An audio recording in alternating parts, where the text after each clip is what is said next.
Big setback to former IPL Commissioner Lalit Modi. Days after, former Indian Premier League founder Lalit Modi filed an application with the Indian High Commission in London to surrender his Indian passport and secured citizenship of Vanuatu. Vanuatu's Prime Minister Jotham Napat, after the intervention of Indian government, has directed the Citizenship Commission to cancel the passport issued to Modi. Sources tell to CNN News 18 that Neeta Bhushan, India's High Commissioner to New Zealand, along with a few other island nations, played a key role in getting Lalit Modi's Vanuatu's passport cancelled. The development reportedly comes following recent revelations in international media that the former IPL chief is wanted by Indian law enforcement agencies in connection with his alleged involvement in embezzlement of crores of rupees during his stint as the top boss of the IPL. Let's talk about the background of Lalit Modi. Why is he wanted by the Indian government? After IPL 2010, Lalit Modi was suspended from BCCI after being accused of misconduct, indiscipline and financial irregularities. BCCI launched an investigation against him and banned him for life in 2013 after a committee found him guilty of these charges. On April 16, 2010, the representatives of the Kochi franchise complained to BCCI that Lalit Modi had threatened them to give up the franchise. A day after the IPL final on 24 April, BCCI suspended Modi on 22 charges, including bypassing the governing council while taking decisions, not following proper processes, bid rigging, awarding contracts to his friends, accepting kickbacks on a broadcast deal, selling franchises to members of his family, betting and money laundering.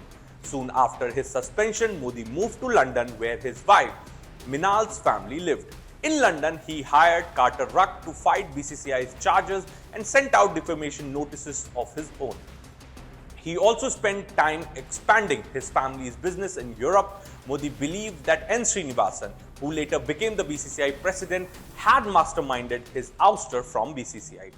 Later, Enforcement Directorate launched probe against Lalit Modi, contravening the provisions of Foreign Exchange Management Act (FEMA) to the extent of 819 million Indian rupee, accepting deposit of 200 million Indian rupee from UK-based emerging media in contravention of FEMA. Now, other charges that were slapped against Lalit Modi were payment of 2.43 billion Indian rupee to Cricket South Africa for IPL 2009 in contravention of FEMA, payment of $80 million to World Sports Group WSG by multi-screen media as facilitation fees to withdraw from the telecast rights contracts routine of $25 million from MSM WSG deal to illegal accounts of Lalit Modi, his associates and political beneficiaries, telling selective bidders how much to bid during the first IPL team auction in 2008,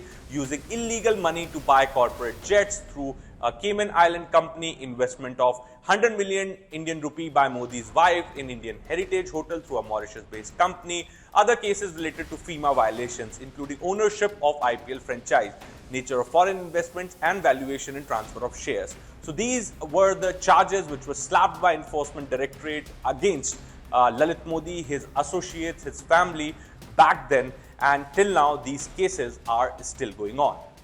Has made an application for surrender of his passport at the High Commission of India in London. The same will be examined in light of extant rules and procedures. We are also given to understand that he has acquired citizenship of Vanuatu. We continue to pursue the case against him as required under law.